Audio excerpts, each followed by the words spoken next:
For better.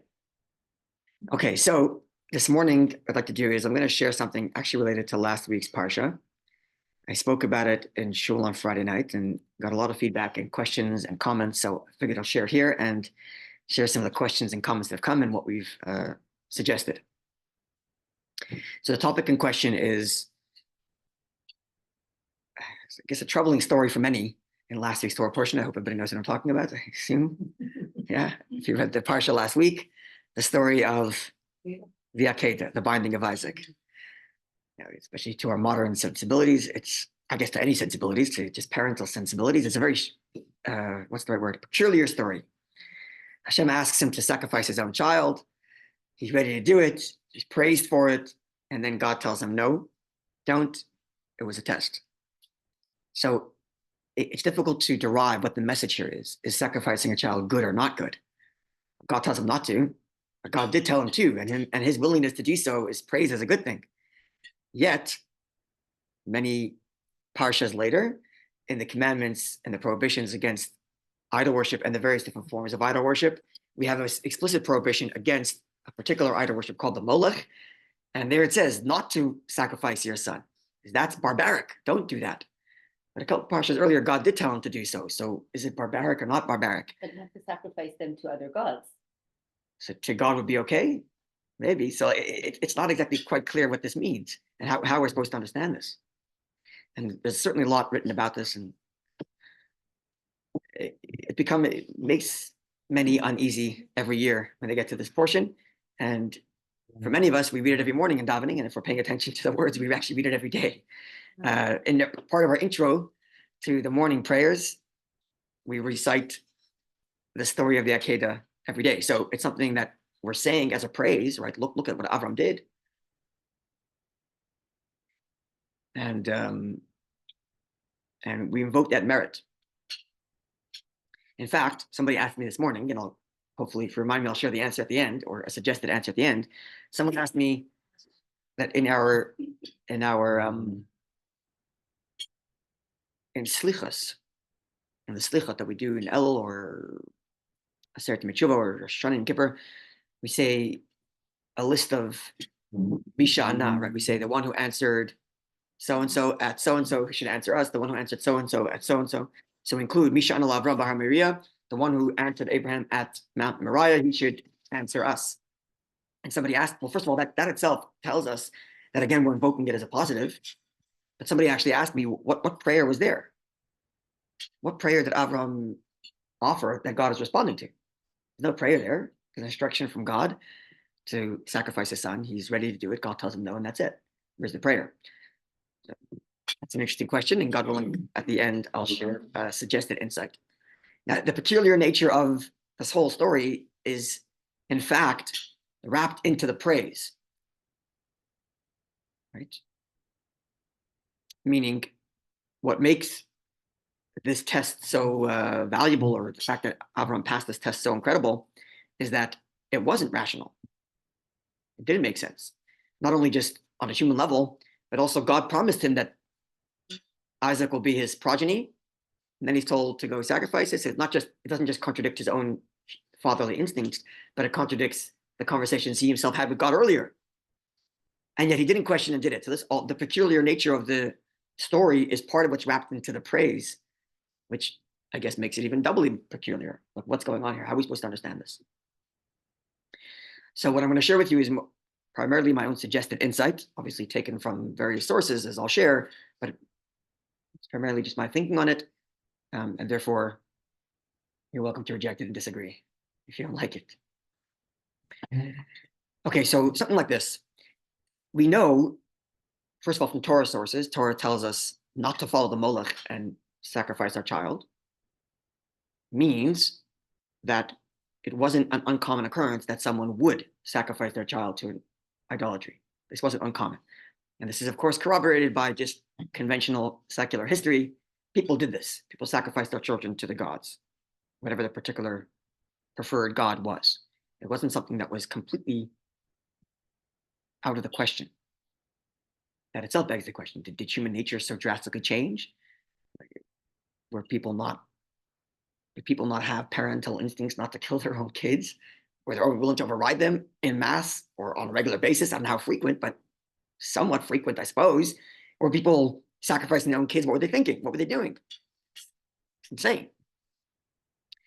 Which the same question can be asked, or a similar question could be asked on a philosophical level. Right? The Greeks, the ancient peoples, let's just start with the Greeks, let's say. To chalk them up as just barbaric, silly people is not is cheap. It's lazy history. It's not correct. Like, they were thinking people. They were very smart people. They wrote a lot of smart things. There's a lot of modern philosophy that still runs on ideas that they have espoused. So they're not like just idiots walking around doing crazy things. What were they thinking with this whole idol worship business?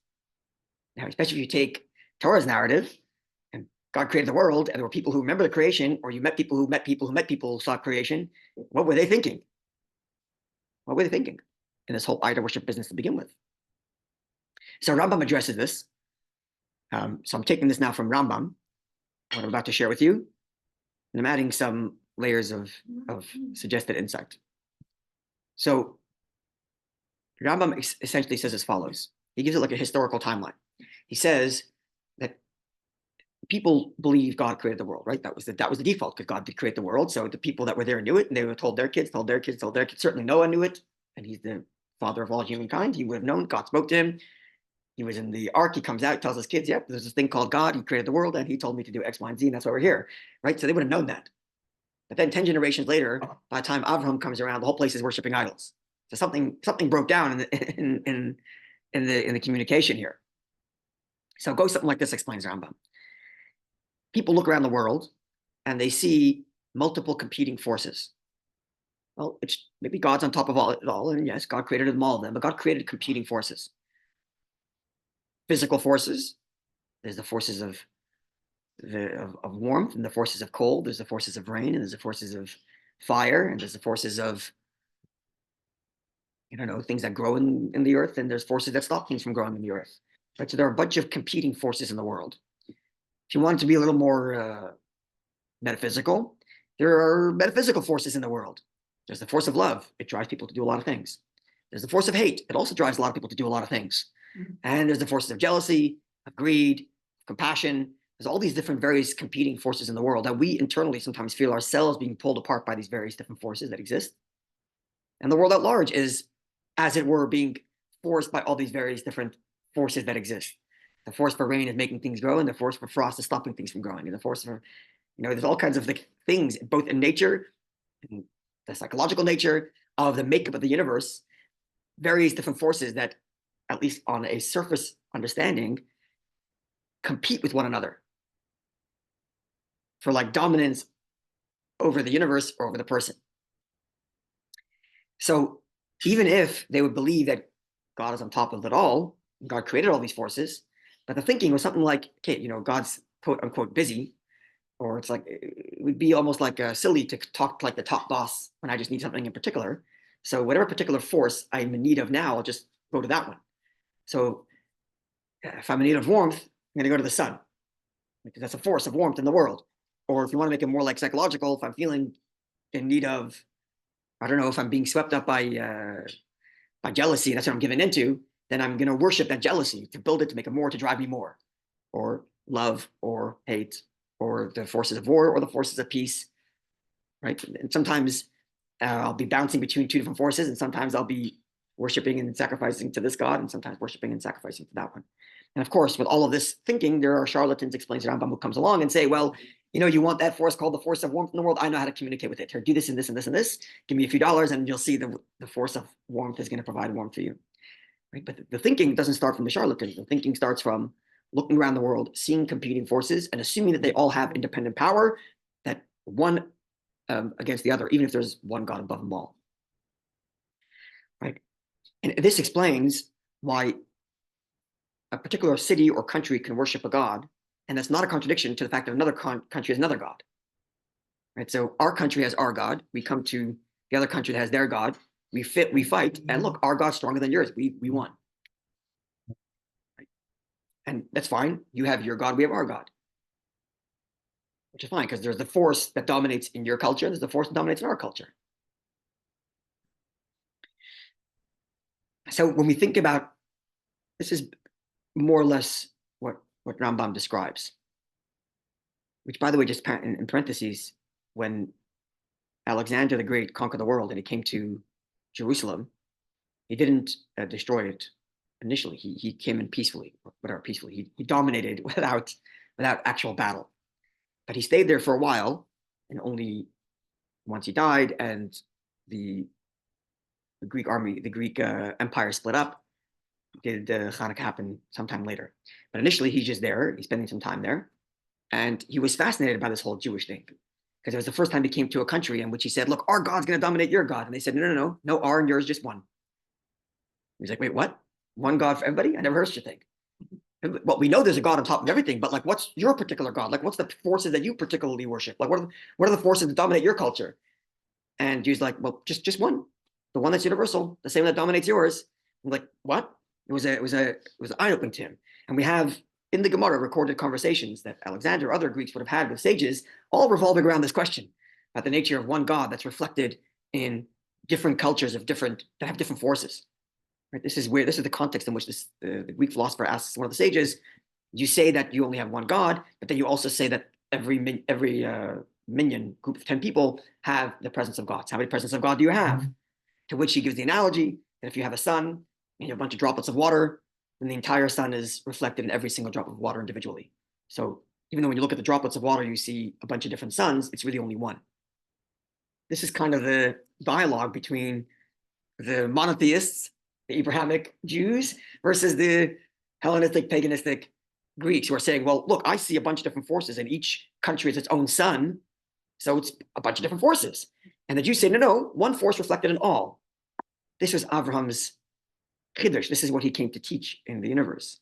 Everybody else is looking at all these competing forces and saying that they're all disparate, separate from each other. And if you want something from a particular force, you have to address that particular force. Abraham says, no, one, right? He keeps on referring to God as El Elyon, like the supreme God. That's how Avram keeps on referring to him. There's only one supreme above all. So you're seeing disparate forces, yes, but they're all just tools in the hand of the one Almighty. This is Avram's great revelation and great teaching.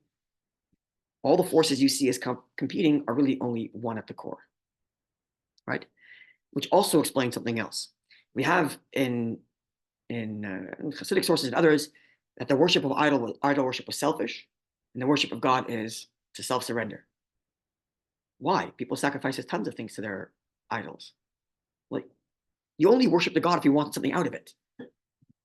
So you sacrifice to that thing to get something in return, right? So if you want to think of it like in more modern terms, people worship all kinds of things, right? People worship power. People worship fame. People worship money. People worship pleasure. And they'll sacrifice all kinds of things for these powers. People will sacrifice a lot of things in order to appease the force of, power in the world and get more power.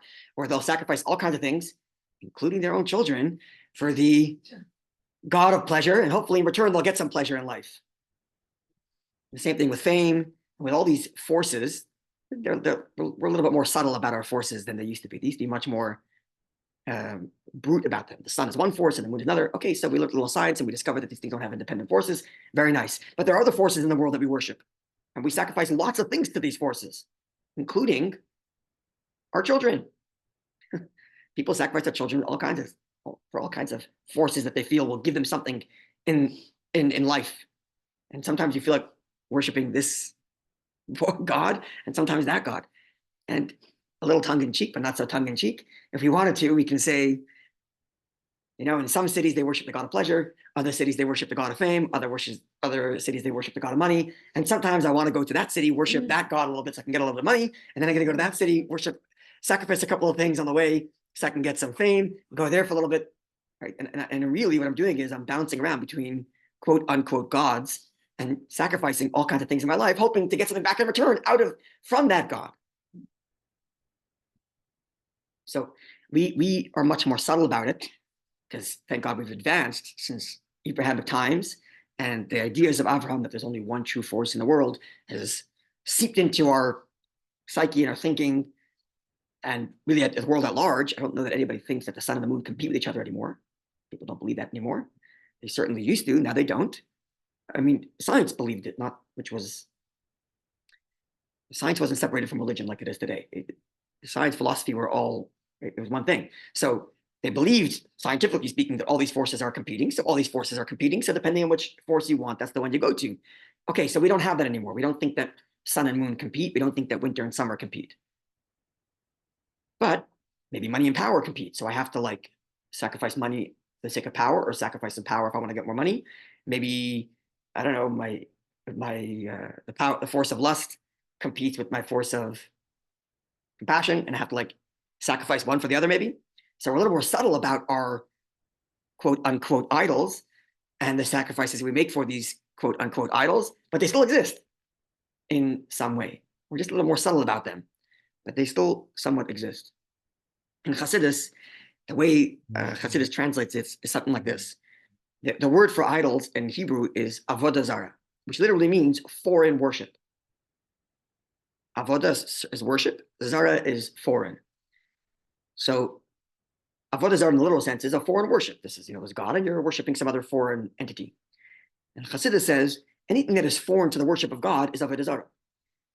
Right? So if I'm worshiping something that is foreign, Zara loy, it's foreign to what God is asking of me, then it's an Avodah Zarah. It's already an idol, at least in some subtle way. And we think about it this way, we're basically competing with idols all day long. We're battling with idols.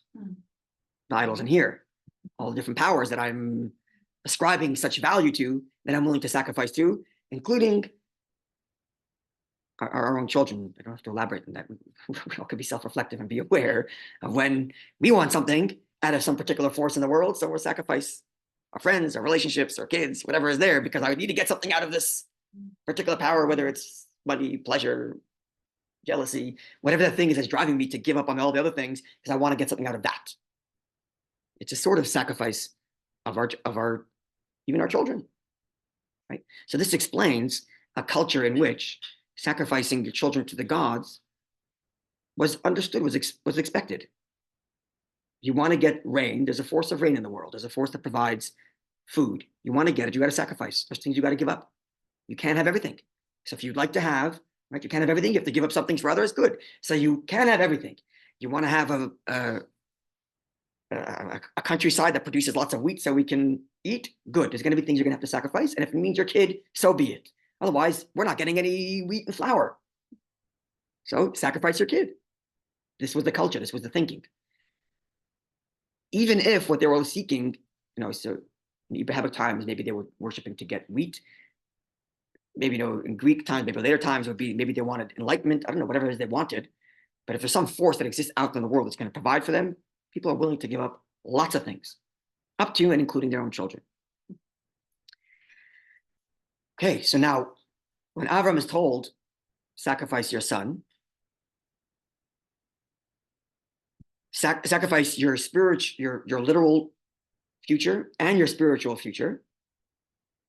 So on a basic level, Avram says, well, if this is the highest of God, then certainly it's worthy of every sacrifice. Certainly it's worthy of every sacrifice. Why not? If this guy's doing it to get rain, I wouldn't do it for God. For the one true God that's in all everything. To which Hashem says, no. That's not the way it works. The only reason to sacrifice something else for a God is if it's a selfish pursuit. I want something out of this particular God, so I'm going to give up this in favor of that. But if there's one God for everybody, then how do you sacrifice one thing for the other? What does that mean, sacrifice? My son is worshiping the same God I'm worshiping. It's not as if everybody worships the same God. We'll think of it this way. My God of, I don't know, money in my city is in competition with the God of money in that city. So I have to go destroy that city in order for me to get more money, or whatever that God is. That's only an exchange. I have to give up something else because it competes with my particular God. But if there's one God that rules all, then there's nothing competing with this. You don't give up one thing for another. It gets to the Avos Yisrael, love every fellow Jew, being a litmus test to know if you're indeed worshiping God. If somebody else's worship of God, literally Torah, if someone else's advancement in Torah somehow hinders mine, I got to question what I'm worshiping. If I'm worshiping God himself, who is the God of everybody, then why is his Torah a hindrance to mine? Someone else's religiosity only becomes a hindrance to my religiosity because I'm worshiping jealousy, not worshiping God, or I'm worshiping fame, and his fame is outdoing my fame, or some other thing that I want. Even if I'm, keeping Shabbos, doing tefillin, all that stuff. But what am I truly worshiping here? I'm worshiping something that I want out of it. And therefore somebody else is in competition. So I got to sacrifice that other person for me to get my advancement. And Hashem says, no, that's not the way it goes. You don't sacrifice your child for God. Your child's also worshiping God. There's one God worshiping all. This is what I shared Friday night. And what's the obvious question? A few people ask me, if this is true, then Avram isn't praised. And it's not praiseworthy. Like we're stuck with the conundrum.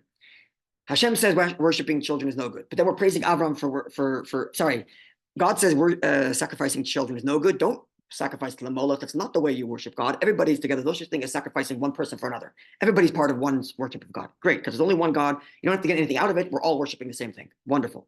So then why is Avram being praised? And what was he thinking? Which is a very good question.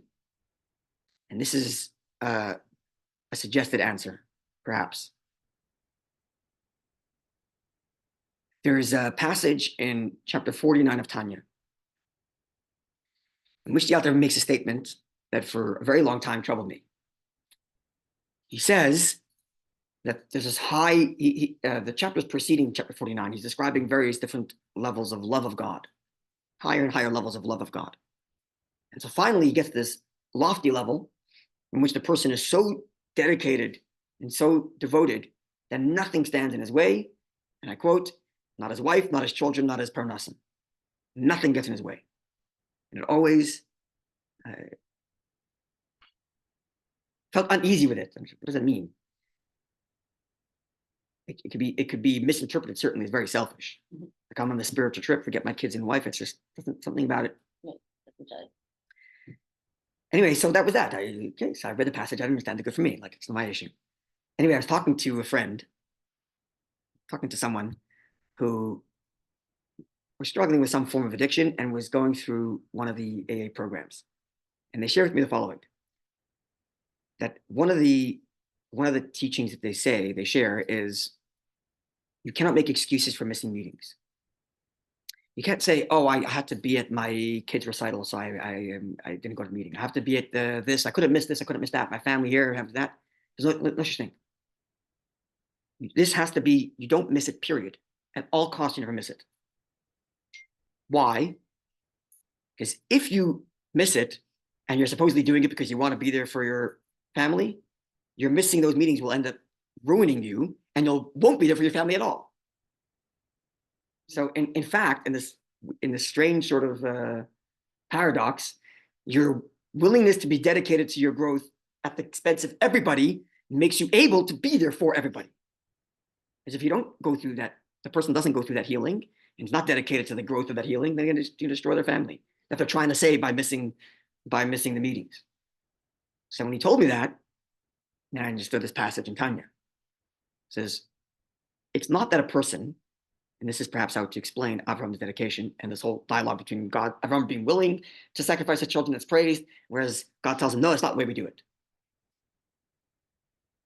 The best way to inspire our family and children in dedication to this one true Hashem, this one true God above all, is if we are dedicated to God above all, even when it's uncomfortable in terms of our own internal relationships. That in itself turns around and inspires them. So it's a very fine line. So a person decides, okay, I want to be inspired, so I'm going on this spiritual trip, forget my family, I'm going to sit in shul all day and do my thing.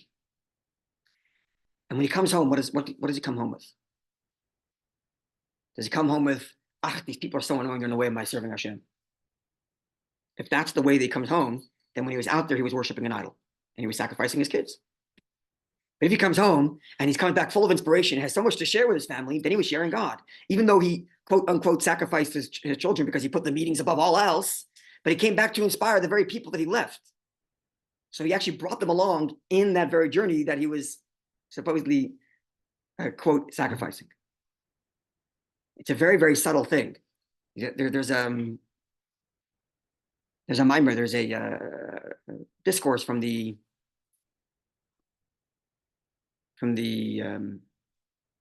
first Chabad Rebbe, where he talks about achieving ecstasy in davening.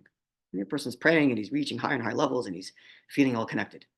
If afterwards, he says it's not impossible that a person will be done and then feel very angry at everything around them afterwards. Because they put themselves into like this bubble of perfection, which everything is perfect, and they come out of that bubble, and everything that's not exactly matching to this idealistic perfection that they've created in their prayer, they're angry at. And that means your davening was disconnected from your reality. You sacrificed your reality for your prayer. Whereas in your climbing in your prayer, you're supposed to elevate your reality. And then when you turn around, you're not angry at the reality, you're inspiring the reality. So it's a very, very subtle thing where you're putting the meetings above all else, you're putting your connection to Hashem above all else. And that in and of itself brings everybody along with you. So Avram was not supposed to sacrifice his son, but he's supposed to be willing to. And that in the end ended up being the biggest inspiration for Yitzchak. Because Yitzchak at the end does become a, quote, sacrifice. From then on, he doesn't leave Eretz Yisrael because he's been elevated. Right? He gets elevated and he becomes an olah. An olah means it's a burnt offering. It's an offering which the entire thing is consumed by the altar rather than other offerings in which sometimes the Kohen eats some part of the offering or the owner who brought the offering will eat some part of the offering. The olah offering is an offering that only God eats alone. It's a form of dedication in which the person's entire life is nothing but Hashem himself. And that's what became with Yitzchak. He had to stay, from that point onwards, he wasn't allowed to leave Eretz Yisrael. His level of spirituality ended up being elevated as if he were like a living sacrifice. So Avram was not supposed to sacrifice a child, but supposed to be ready to. It's God above all else. And that doesn't kill anybody. It includes everybody. So it's a subtlety. That's a very, very fine line, especially as you get really connected. There's a very fine line between turning it around and cutting everybody else out because they're ruining your advancement, or to begin with, the whole advancement is such that it brings everybody else along with me. It's a very, very subtle thing because both of them include sacrifice. One is sacrifice the other for my advancement versus sacrifice the other in the sense of elevating the other, to be included in my own, to be brought along in my journey, inspired in my journey. So it's a very, very subtle distinction there. And that's perhaps a way of understanding the story of the Akedah, this otherwise very peculiar story. And it concludes what I started. So today I was asked, we say in our slichot, the one who answered Abraham at Mount Moriah, he should answer us. And someone asked me what prayer was offered. And it's a good question. And there are other answers apparently to this question, but this is perhaps a suggestion. Rashi tells us that when God told Abraham not to sacrifice his son, he goes and takes the ram and he sacrifices the ram. So Rashi tells us that as he's doing everything to the ram, he says, let it be considered before you, God, as if I did this to my son Yitzchak. So he says, so taking everything we just said into consideration, perhaps this is Avram's prayer. Let all my dedication, my sacrifice to you, bring my son Yitzchak along with it. It shouldn't leave him out, it should bring him along. And that's a very serious prayer that God answers. Yitzchak becomes olah, he becomes that dedicated carbon who stays in Yerushalayim, stays in Eretz Yisrael, stays in Israel, doesn't leave. He becomes that dedicated carbon. So God answers his prayer. And then this is the prayer perhaps that we're turning to God and saying, you answered Abraham and you brought his son along in your journey. We ask you, please, let our children come along in our journey. Like, let everything we're doing, all the sacrifices we're making to you, let that bring our children along with us. That would be a very nice prayer that God were to hopefully answer us, that indeed our children come along with us. Like this prayer that Avram says, everything I do to the animal, let it be done to Yitzchak. That Yitzchak should be elevated with all the sacrifice I'm making. So with Hashem's help, we indeed be answered in such a way that we be the inspiration and our children be inspired at least as much as we are. And if they outdo us, we'll be fine with that too. Actually, I have a little prayer that I do after I light candles on Shabbat. children, you need Yeah. children who love God, are wise and understanding and all that. Yeah, so that's, thank you for listening. This is some of just the discussion that's been going on the last couple of days, so I figured I'd share it with everybody here. Of course, like as always, thoughts, comments, or questions are welcome, and thank you for the opportunity. Thank you. I have a question. I guess we're not having the class, so